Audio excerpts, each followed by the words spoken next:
aquí las escuelas no enseñan patrimonio, no enseñan el valor del patrimonio, no enseñan el valor de la historia.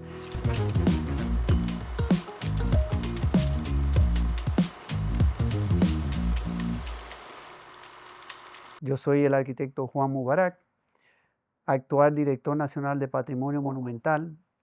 También participo en proyectos y planes de MITUR, además de otras actividades en colaboración con otras instituciones. Actualmente ese es mi mayor ocupación, ¿verdad? Todo el ámbito del patrimonio nacional.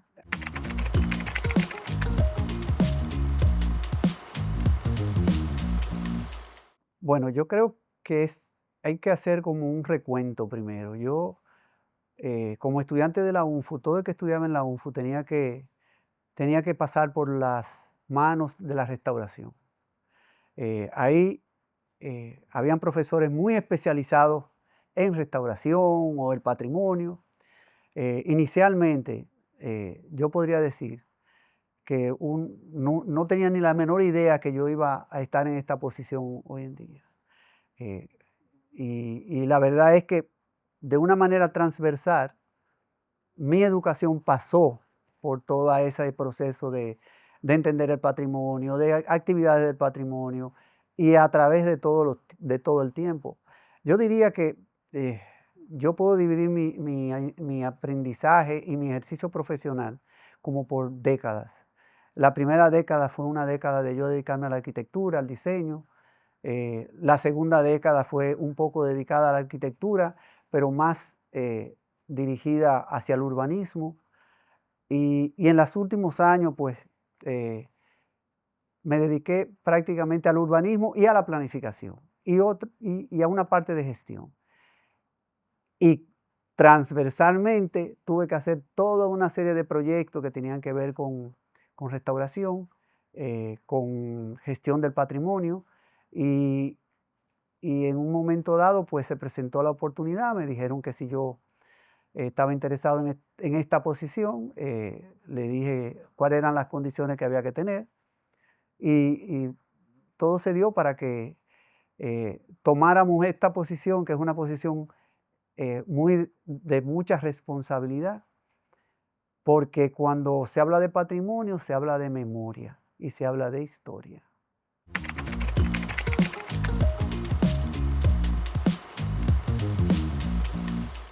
El ejercicio de la profesión necesariamente te deja un aprendizaje. El patrimonio, cómo ha influido, es muy importante decir que entender lo que existe y el contenido de lo que existe te da una perspectiva muy diferente a esa tabula rasa que generalmente los arquitectos usamos. Entender las capas con que se construye la memoria, la cultura, el patrimonio, es vital para uno aprender. Y eso es lo que yo he hecho. Aprender de todos los proyectos que he estado. En 1983 tuve mi primer proyecto de patrimonio que fue una sorpresa para mí. Después tuve una pausa, pero en los últimos 15 años he estado muy metido en eso. Y la enseñanza es esa, es cómo rescatar la memoria sin quitarle no su identidad, sino su integridad y su originalidad. Hay que salvaguardar esas dos condiciones, porque si tú no las salvaguardas, tienes un problema de que pierdes el valor que tiene ese patrimonio. Y eso es una enseñanza que cuando tú vas a la obra o cuando tú vas a algún trabajo que quieres hacer, inmediatamente lo que tú tienes que buscar es que no se haya violado esos dos elementos.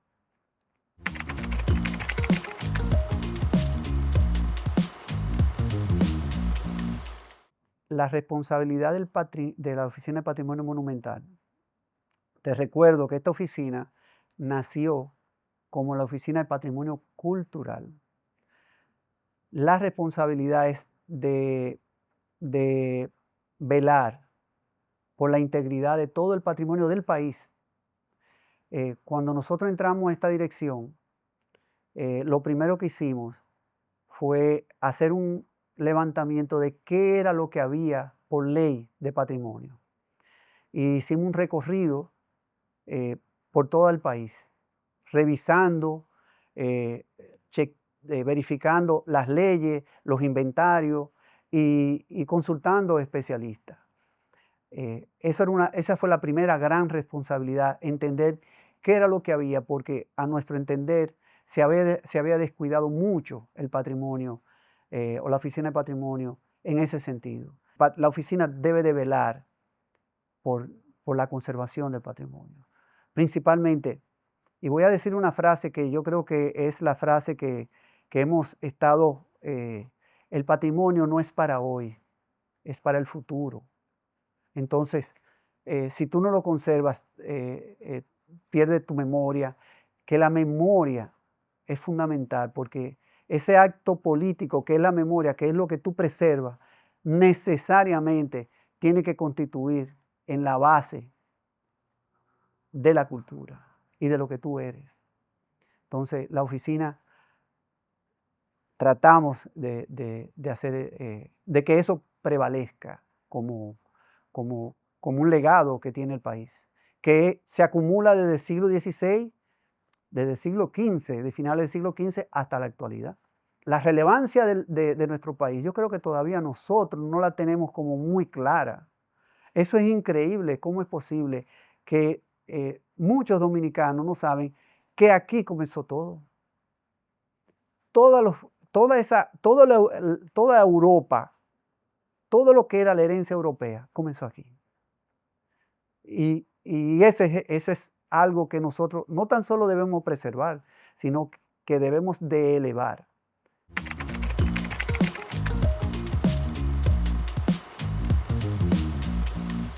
Los retos son principalmente de recursos, porque con los recursos uno tiene la capacidad de, por ejemplo, de hacer nuevas cosas. ¿Cómo lo superamos? Buscando colaboración por todos los lados y en todos los sitios. Un gran colaborador ha sido el Ministerio de Turismo, con el cual tenemos una muy buena relación. Gracias a esa colaboración de turismo hemos hecho muchísimos proyectos.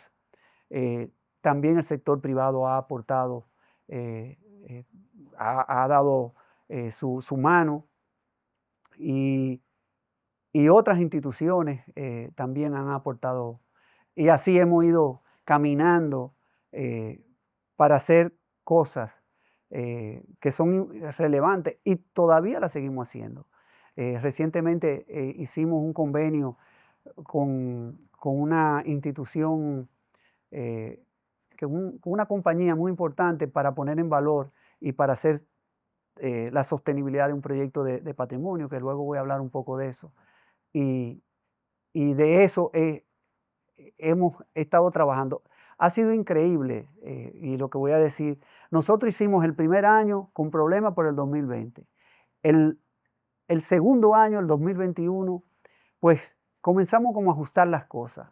El 2022 hicimos todos los planes, hicimos todos los proyectos que podíamos hacer, que puedo decir, entre ellos comenzamos la ley de patrimonio, retomarla otra vez, y que es del 1968, que eso tiene una consecuencia enorme en la preservación del patrimonio.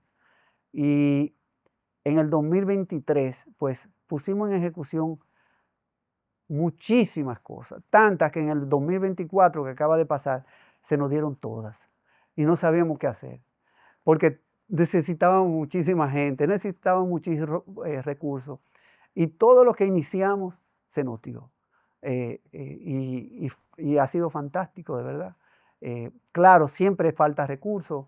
El Ministerio de Cultura, nosotros estamos adscritos al Ministerio de Cultura, tiene sus precariedades, no es un ministerio que recibe mucho dinero, pero nosotros hemos buscado la vuelta de que sean de otra manera.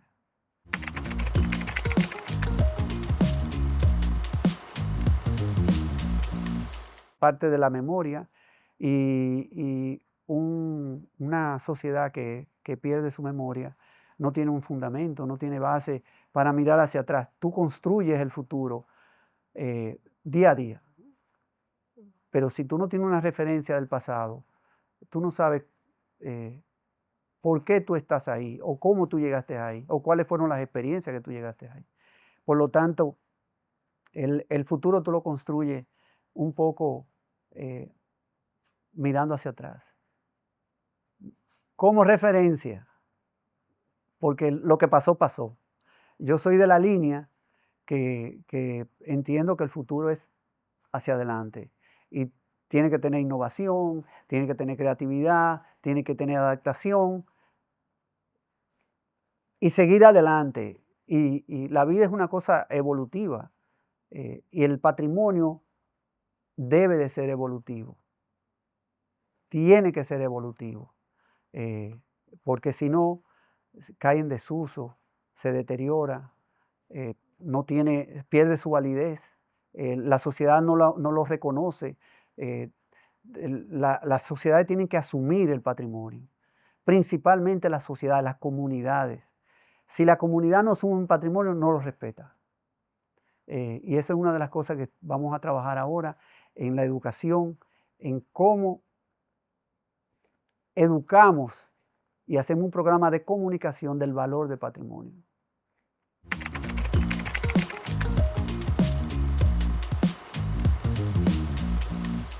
Mira, los centros históricos son núcleos que guardan muchas capas, muchas energías y generalmente los edificios que están en los centros históricos son antiguos. Más que los edificios, porque los edificios los controla la política, lo controla la sociedad, lo controla más que los edificios es la ciudad. La ciudad es la que tiene la capacidad de dar una plataforma para la libertad, para ser libre, para comunicarse, para encontrarse. De esa manera, y estas ciudades que tienen un gran contenido, porque, por ejemplo, la ciudad colonial de día tiene hasta muchas etapas, en la mañana uno, a mediodía otro, en la tarde otro, en la tardecita otra. Entonces, todas esas capas se van acumulando y cada uno de esos agentes que participan en cada una de ese tiempo en que se desarrollan los centros históricos o lugares que tienen un contenido de ese tipo, tiene esa capacidad de generar un pensamiento o una actividad. Por eso tanta gente cuando va a la ciudad colonial se siente diferente. No es lo mismo que la ciudad actual. La ciudad actual es muy caótica, hay situaciones que tú dices, pero ¿cómo ha faltado tanto criterio? Y es que no se han detenido lo suficientemente tiempo los planificadores a pensar en las personas, en cómo elevar el nivel del ser humano. Y las ciudades modernas carecen, como todo lo contrario con las ciudades tradicionales, de ese germen, el de poder elevar el nivel del ser humano, de poder acogerlo, que es indispensable.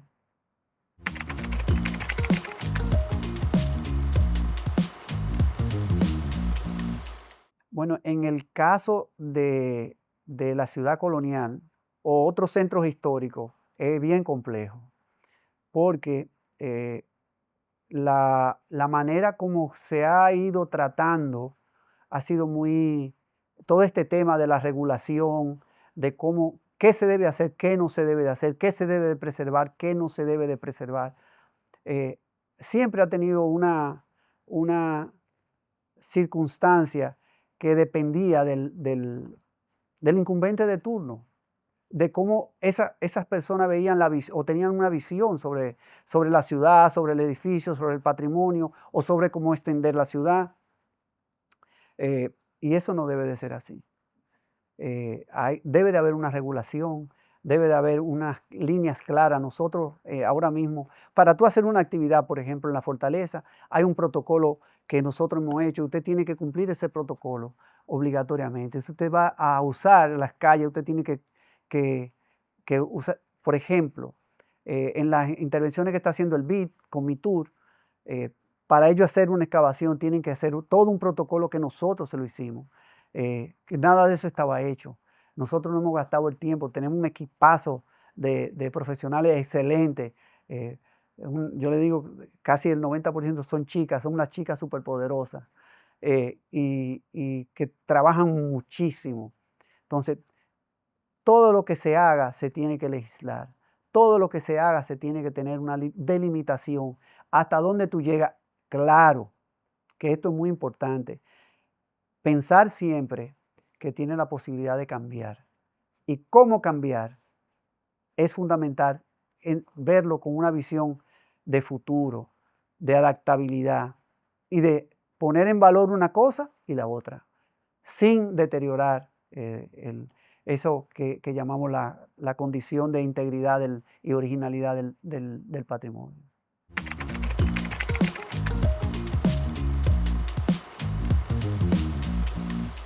Lo principal es que cada intervención debe de ser lo suficientemente buena que cumpla con la misma condición de por qué un edificio histórico se preserva. ¿Qué quiero decir con eso? Si usted va a diseñar, usted tiene que hacer una buena arquitectura, una buena construcción. Entonces,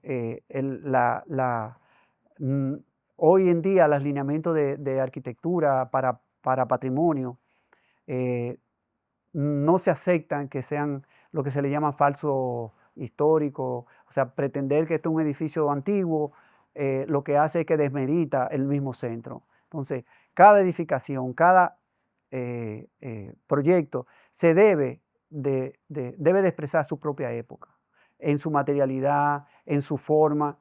Lo que sí debe de preservar son ciertos criterios que son cuestiones que tienen que ver con proporción, escala, cómo se relaciona una cosa con el otro, desde el término urbano. Entonces, nosotros no hemos tenido ningún problema en asesorar muchísimos proyectos que se han acercado a la oficina y tenemos un comité que hace esa asesoría y personalmente yo le pongo mucho énfasis a dialogar con esos proyectos que llegan y que tienen interés de hacer construcciones de calidad.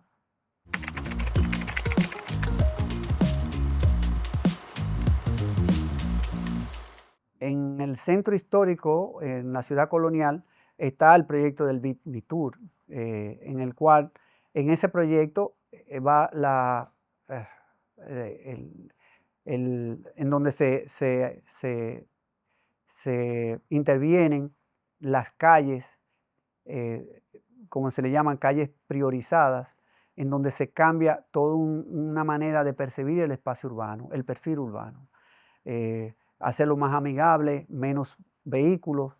Yo creo que ese es un proyecto vital que hace que la ciudad colonial tenga otra jerarquía, otra visión y elevar su valor también.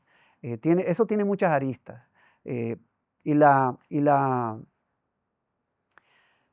Y con ello hay un montón de proyectos. Por ejemplo, se han limpiado cerca de 13 edificios de primer orden, o sea, limpiar la fachada, darle un tratamiento para que permanezcan en un estado de condición. Además, por ejemplo, un ejemplo de eso es la Puerta de la Misericordia, que no sé si la han visto.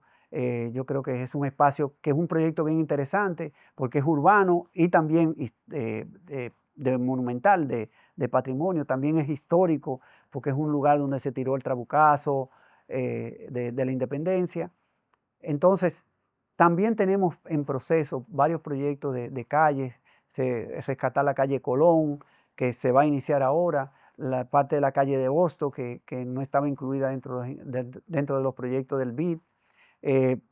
Está pendiente la restauración de las ruinas de San Nicolás de Bari, que está en proceso también, las ruinas de San Francisco también. O sea, hay un montón de cosas que se está haciendo, que estamos en esas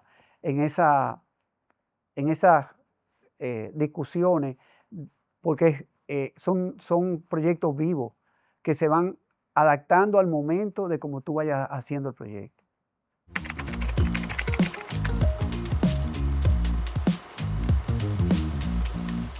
La Puerta de la Misericordia a mí me encanta ese ejemplo, porque primero es un borde, y es un borde que separa Ciudad Nueva de Ciudad Colonial. Es un proyecto urbano y es un proyecto de patrimonio. Es un proyecto también histórico, de un hito histórico, de un lugar histórico. Además, ese encuentro entre el malecón, la muralla, el mismo puerta, que es muy emblemática, que tiene muchas historias. La Puerta de la Misericordia tiene que yo recuerde, mi abuela me hablaba muchísimo de esa puerta, porque una de las cosas que más yo recuerdo era una historia como truculenta, de que decía que en el 46 las personas fueron, y ella lo vivió eso, y ella me lo contaba tal cual, que la gente arrodillada allí, y la puerta, y el terremoto, y todo esto. O sea que el rescate de ese lugar, yo creo que ha sido un gran aporte que se ha hecho. E inicialmente, hay muchos, por ejemplo, la Regina Angelorum está espectacular, el Alcázar de Colón, el Palacio Virreinal, ya lo verán cómo está quedando, eso va a ser de película, se retomó el patio se va a adaptar para que se hagan actividades, el paisaje desde ahí es algo espectacular también, el museo que va a tener va a ser de importancia, o sea que otro proyecto importante así como mezclado y que todo el mundo participa, tanto el ayuntamiento como el Ministerio de Cultura, es la Fortaleza Osama, que actualmente, bueno, es un espectáculo, ¿verdad? Todo el mapping, todas estas actividades que se hacen allí, o sea, poco a poco vamos avanzando. El Panteón Nacional se limpió todo el edificio, tiene otro estilo, ya se le siente otra imagen. La Iglesia del Carmen es otro proyecto, viene. De las Mercedes ya se hizo. O sea, tiene, y eso es importante señalar, que no solo es el Ministerio de Cultura, sino es el MITUR principalmente, que tiene los fondos para eso, y una participación del MIBET también en ciertos aspectos de los techos y rescate de ciertas cosas. Yo creo que ha sido un ejemplo de la ciudad colonial de esa conexión interinstitucional que tanto se ha promovido.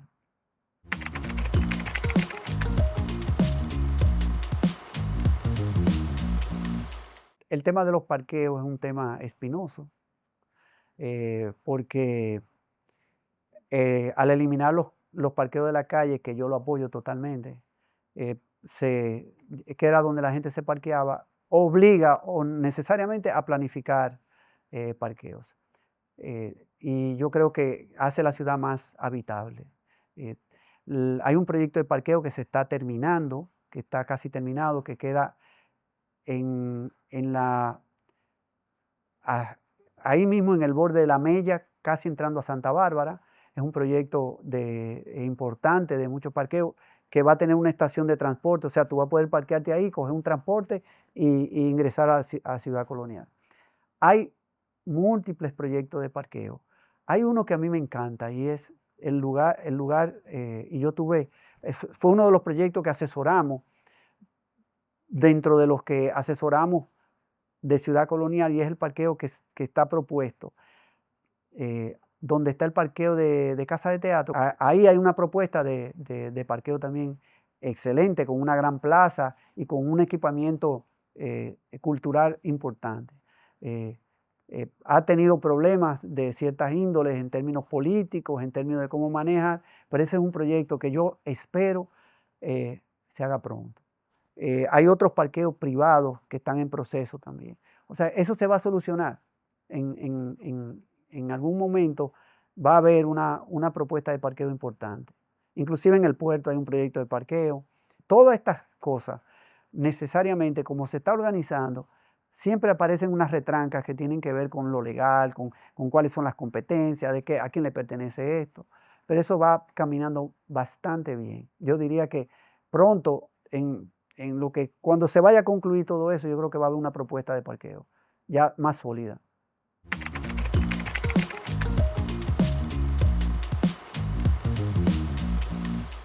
Por ejemplo, ahora mismo nosotros estamos teniendo una colaboración de la Universidad de Georgia Tech, conjuntamente con la Politécnica de Valencia y con la Universidad de Auburn.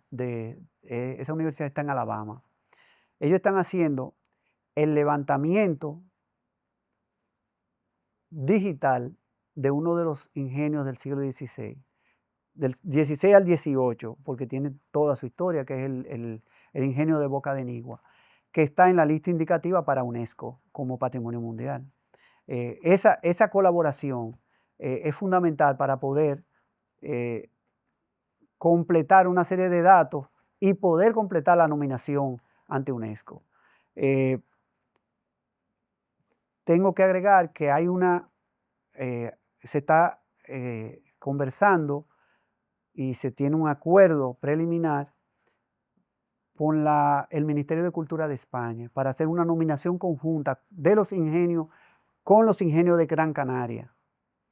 Y eso se le llama una nominación serial. Toda esa información que se está haciendo, se hizo una publicación de los ingenios con el Centro Cultural de España. También tenemos una relación muy importante con la Universidad de Indiana. La Universidad de Indiana tiene uno de los laboratorios de rescate y de patrimonio subacuático importantísimo. Entonces, el año pasado tuvimos la misión más importante que UNESCO haya hecho a un área subacuática, que fue la Isabela. Un grupo de expertos de todo el mundo vino y se congregó en la Isabela. Nos tomó 2 años hacer eso, buscar los fondos, lograr que UNESCO entendiera y creyera en lo que estábamos haciendo. Y duraron casi 12 días en Puerto Plata, ahí en la Isabela, investigando toda esa bahía, que te recuerdo que cuando se fundó la Isabela, los barcos llegaban a la Isabela. Y en una de esas flotas que llegó, cuando estaban ahí, llegó una tormenta y las hundió todas. Y aparte de otras que se habían hundido, ahí se dice que murió Caunabo, que se lo llevaban prisionero para España. Entonces, como ves, tenemos, pero que yo recuerde así importantes, esas son las más importantes. Yo creo que estamos entrando en una negociación también otra vez con la Universidad de Indiana para hacer otro proyecto en la Isabela. Hay una arquitecta arqueóloga que está haciendo su doctorado en la Universidad de San Diego, Diana Peña. Diana Peña es una fantástica dominicana que estoy loco porque termine para que venga y organice esto aquí, porque el 60 al 70% del patrimonio nacional es arqueológico. Necesitamos arqueólogos y arqueólogos dominicanos. Hoy en día la arqueología es una ciencia que tiene un nivel extraordinario y la arqueología lo que hace es escribir la historia. Antes se hacía una arqueología de objetos, de coleccionistas, hoy en día eso no, a nadie, ningún país lo permite ahora mismo. Entonces, tenemos un convenio fue parte de la misión que vinieron también una profesora de la Universidad de San Diego. Ahí se me escapan algunas más, pero estamos en eso. Yo creo que estamos iniciando una conversación con la Universidad de Granada, que es en el área de arqueología también. O sea que estamos abiertos a muchas direcciones, porque hay un vacío enorme, tanto en restauración como en arqueología, como en restauración de objetos y de utensilios y cosas de esas. Porque hubo un desgaste que no se cubrió a tiempo.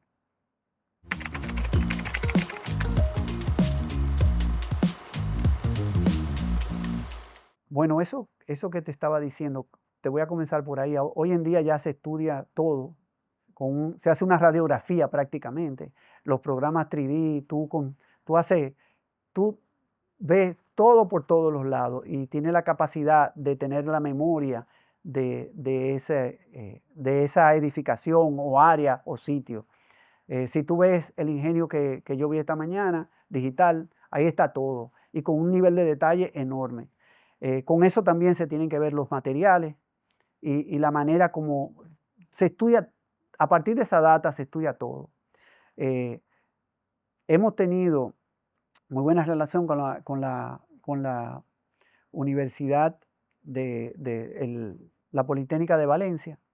Hemos traído expertos que tienen que ver con materiales. Hemos hecho seminarios de tecnología aplicada a la restauración, colaboración de una empresa privada que logró que fuéramos 3 personas a hacer un curso de una semana sobre tecnología aplicada a restauración, que tiene que ver con nanotecnología, las aplicaciones de una serie de materiales súper modernos, con la Politécnica también.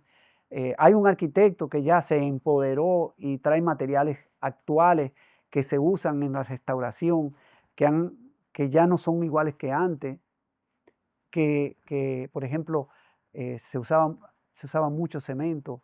El cemento le hace mucho daño a las edificaciones antiguas porque no se usaba cemento, lo que se usaba era cal.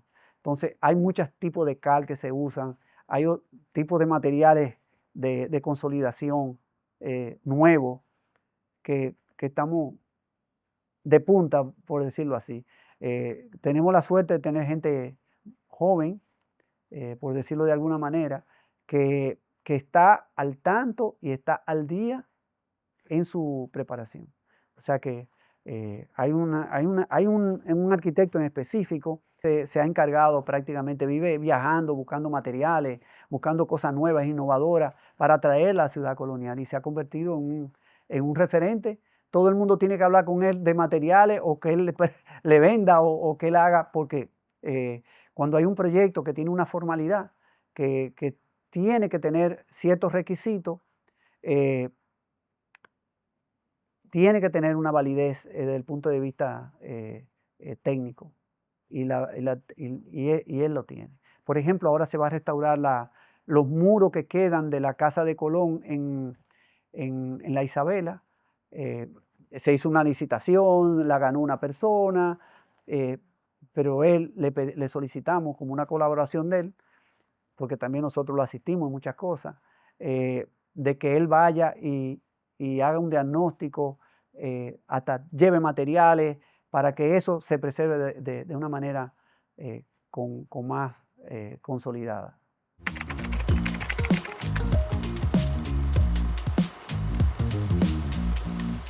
Ese es un talón de Aquiles, no del patrimonio, de todo en este país. La educación, sin la educación no tenemos nada. Porque la educación, entre otras cosas, lo que te hace es, como el arte, como esto que tenemos aquí, ¿verdad? Lo que te hace es pensar y ser un ser independiente, pero pensando colectivamente, que es diferente. Porque aquí hay un pensamiento colectivo, no hay un pensamiento individual. Es desde la individualidad que se está generando lo colectivo, por lo tanto, tú te apropias de eso. Aquí las escuelas no enseñan patrimonio, no enseñan el valor del patrimonio, no enseñan el valor de la historia. Entendemos que la historia tiene sus altas y sus bajas y sus cuestionamientos, porque desde hace mucho se nombró la muerte de la historia por una serie de data e información y por la misma celeridad que lleva los tiempos. Eh, eh, pero si tú no le das a entender a las personas la importancia, la historia como memoria, como cosa que te crea una imagen y te hace ese imaginario de lo que tú fuiste, eres y posiblemente serás, estamos desestabilizando y distorsionando el futuro.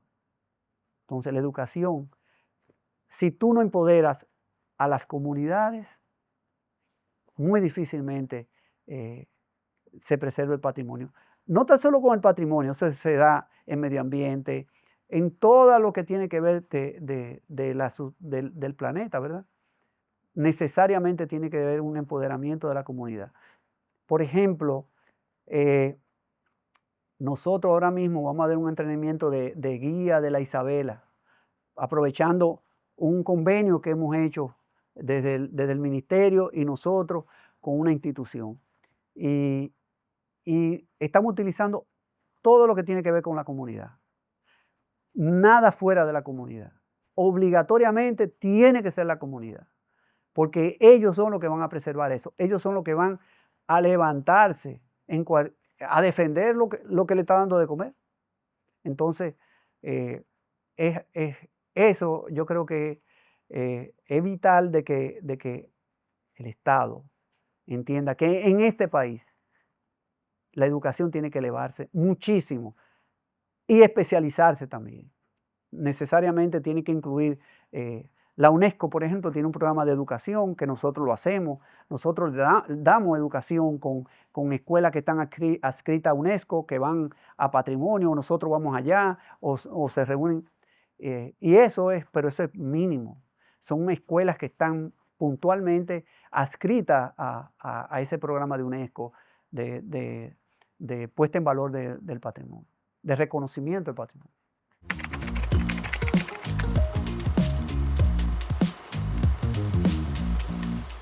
El futuro necesariamente tiene que estar vinculado a la legislación del patrimonio. O sea, la ley de patrimonio cultural tiene que renovarse. Lo que no se legisla no tiene límites, no tiene esa delimitación y esos parámetros y esa protección y también esa flexibilidad que se debe de dar, que deben de estar contenidos en una ley. La ley de patrimonio es un borrador que tenemos muy acabado. Ya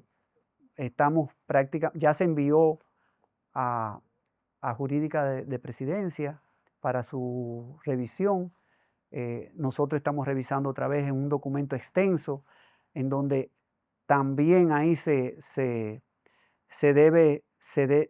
le dan pautas de responsabilidades, no tan solo al Estado, sino al dueño del patrimonio, porque es una responsabilidad compartida. Ahora mismo el Estado tiene leyes, pero no se hacen, no se ejecutan. Y el dueño tampoco hace nada. O sea, hay que llegar a ese acuerdo otra vez de que el Estado tiene sus responsabilidades y eso se active. Hay un aspecto que yo creo que es importante y es la educación. Hay que educar gente que tenga que ver con la restauración, con la cultura, con la arqueología. Necesariamente estamos faltos de ese personal. Yo creo que nosotros tenemos en la oficina la gran mayoría de los restauradores, por lo menos jóvenes, que han llegado al país. Entonces, el futuro del patrimonio depende de la educación. Que por cierto, se acaba de iniciar hace una semana la maestría de conservación de monumentos, conservación de bienes y sitios en la UNPU. con un grupo de jóvenes y algunos quizás no tan jóvenes que por fin logramos. O sea que en 1 año y medio vamos a tener unos 20 expertos en restauración.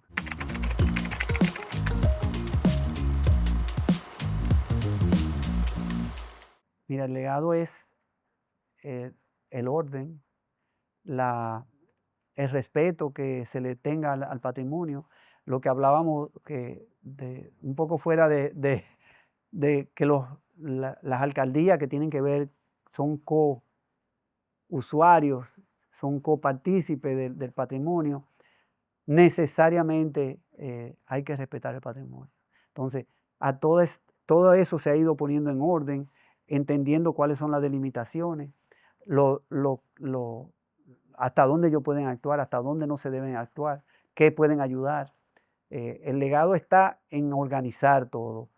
Hemos hecho protocolos para montones de situaciones, como le había dicho, de arqueología, de actividades, de uso de espacios, por ejemplo, y protocolos casi específicos para proyectos de calle, para proyectos, hay cada edificio en específico, Casa Real es uno, Alcázar otro, Fortaleza otro, además de documentar todo lo que tenemos, organizar toda la documentación.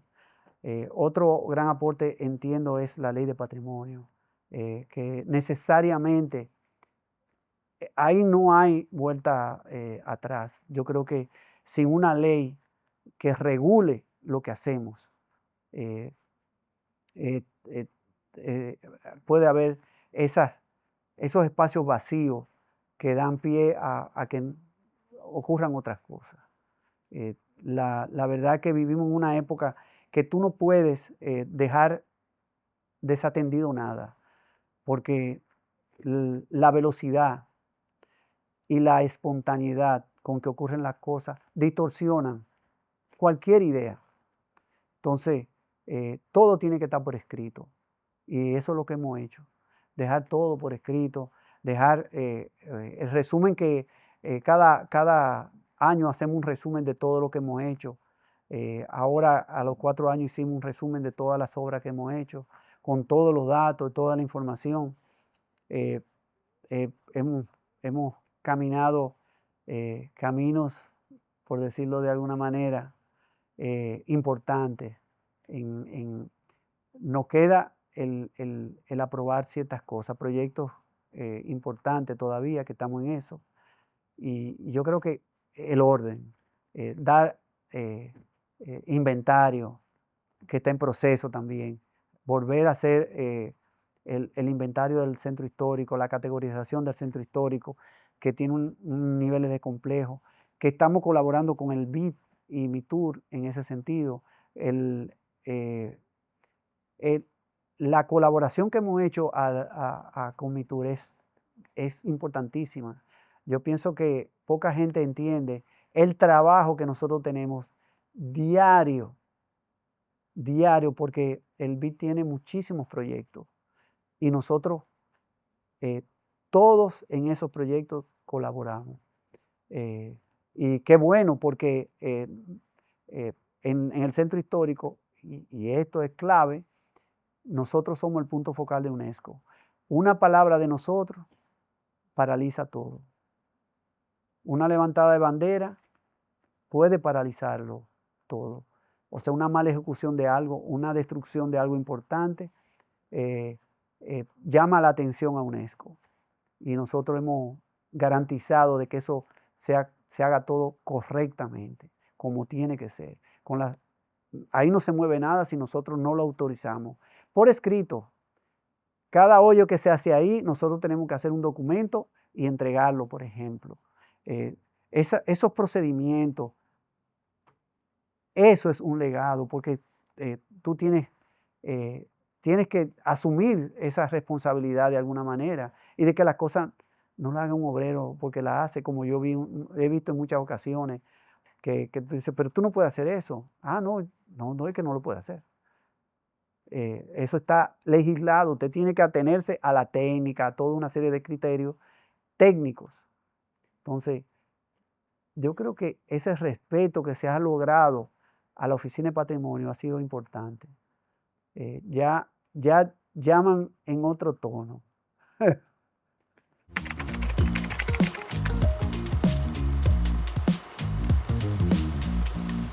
Mira, como arquitecto a mí me gustan muchos edificios. De los edificios históricos más, yo digo que no es favorito. Yo tengo dos favoritos.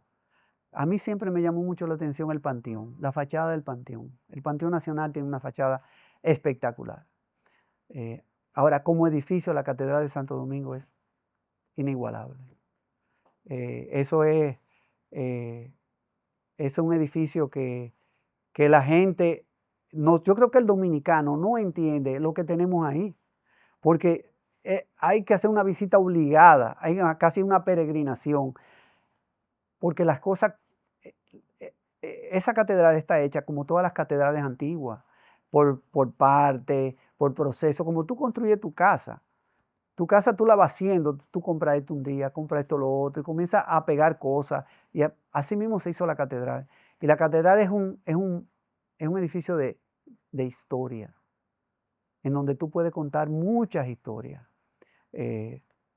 Y yo creo que ese es el edificio que yo más admiro, por decirlo de alguna manera así, indistintamente de que cuando yo estudié en la licenciatura, yo dije, óyeme, a mí, yo me paraba delante del Panteón, yo decía, wow, qué fachada esta más imponente, porque no tenemos otro edificio aquí así.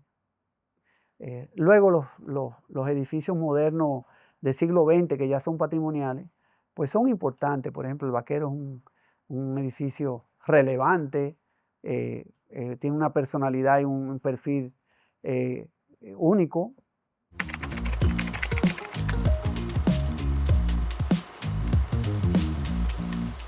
Mi libro favorito es un libro de filosofía, que en el 1990 yo estaba dando clases y yo siempre veía lo que se estaba haciendo en arquitectura, y como arquitecto pues tenía que ver qué era lo que se estaba haciendo en arquitectura. Pero yo sentía que lo que se estaba haciendo era como muy banal, o no tenía un apoyo como filosófico. Yo siempre he sido, creo que tengo un pensamiento más complejo de lo normal. Ahora mismo puedo decir eso. Y me topé con un autor que se llama Gilles Deleuze. Cuando yo me topé con ese señor, lo vi de referencia porque en ese momento había un grupo de arquitectos que estaba abanderado con un pensamiento filosófico y un movimiento estilístico que le llamaron la deconstrucción, que nunca se entendió bien. El sistema popular no lo entendió bien, porque no entendieron de dónde venía eso, pienso yo. Lo avalaron como algo formal, y eso lo menos que tenía era formal, porque eso hacía referencia a lo deconstruido, porque toda construcción tiene una deconstrucción, que es una nueva versión, un nuevo inicio, y eso tiene su origen en la literatura. Entonces, con Gilles Deleuze y un señor que se llama Jacques Derrida. Gilles Deleuze murió, pero Jacques Derrida es un filósofo postestructuralista actual francés. El libro que me marcó fue Lógica del Sentido. Yo me topé con ese libro, lo pedí prestado, hablaba sobre todo esto, y yo duré como 3 años leyéndolo. Y cada año yo entendí un chin más. Y al final, era un libro prestado, lo devolví. El dueño del libro era Luis Brea Franco, era un filósofo, que compartí con él en un ambiente académico, y ese libro me enseñó mucho, me enseñó muchísimo, porque yo leía un capítulo y a los 6 meses lo leí otra vez, era otra forma diferente. Y me dio, era como si yo estuviera meditando. Y eso me dio una percepción del mundo y del ser humano y de las sociedades muy diferente al que yo tenía. Yo diría que ese libro me cambió mi visión de las cosas. Como me cambiaron algunas películas, como son La Guerra de las Galaxias, Blade Runner, eh, eh, hay películas y otras que han ido apareciendo que cuando yo voy al cine, esas películas hacen un corte. Dice, de aquí en adelante es otra cosa. Esa de Everywhere, Anywhere, All at Once, es otra película que cambia. Pues ese sentido lo cogí yo hace, en la década de los 90, leyendo esos autores, principalmente a Deleuze, que muchos filósofos han dicho que algún día el mundo será deleuziano, atendiendo a de que es una persona que tiene un pensamiento que tiene una visión de lo que de lo que serán las sociedades en el mundo.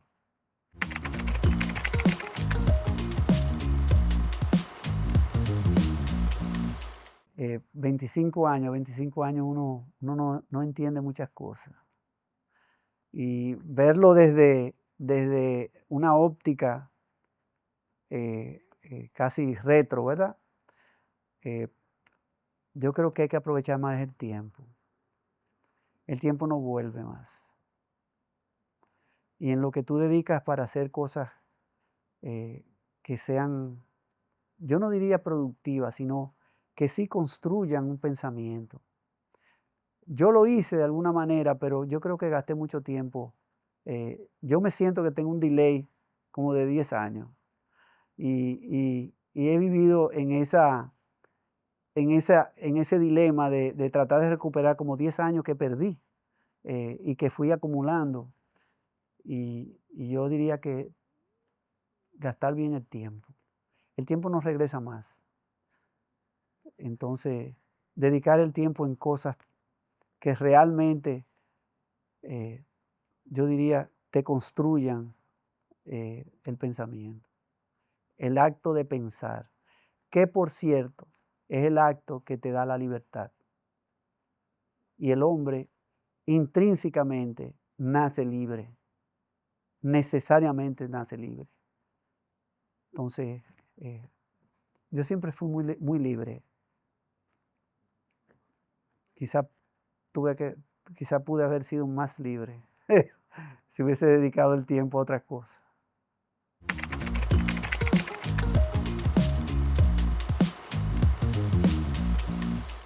Quizás pueda sorprender. Yo creo que la pieza musical más emotiva para mí, porque es como todo arte, si no es capaz de sorprenderte o afectarte de alguna manera, pues no tiene esa validez. Yo diría que el concierto 622 para clarinete de Mozart. Eso es inigualable. Y eso hay que escucharlo muchas veces. Y eso es capaz de afectar, por lo menos a mí, de afectarme de una manera muy, muy profunda. Es como una conversación con algo que tú no sabes describir, pero que sí te afecta de alguna manera.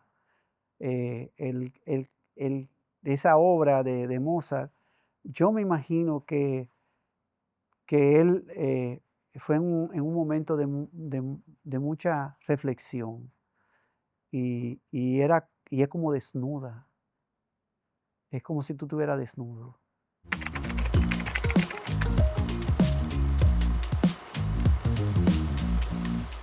Yo creo que lo más importante es pensar. tener la capacidad de discernir y ser. Dicen que uno no es libre nunca, pero eso no es cierto. Tú tienes siempre la decisión de serlo o no. Ser libre, tener la libertad como un pensamiento colectivo desde la individualidad. Yo creo que fundamentalmente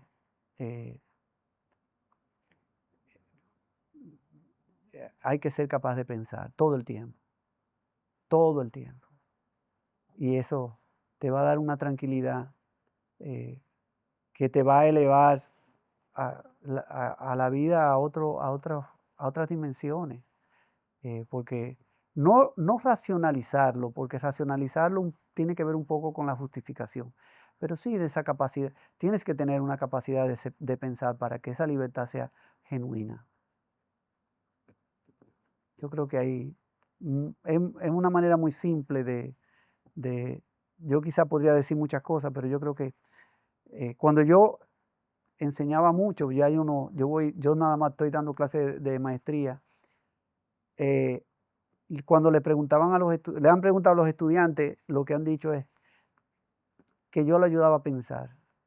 Y pues hice lo correcto. No estudiar arquitectura, porque yo siempre vi la arquitectura como una plataforma para hacer otra cosa. Y de hecho, ahora mismo estoy haciendo como otra cosa. Que sigo haciendo arquitectura, ¿verdad? En menor grado. Tengo obras pequeñas que nadie se entera que yo las hago, que están hechas por ahí y no las promuevo mucho. Pero es pensar, porque eso te hace ser humano, de verdad.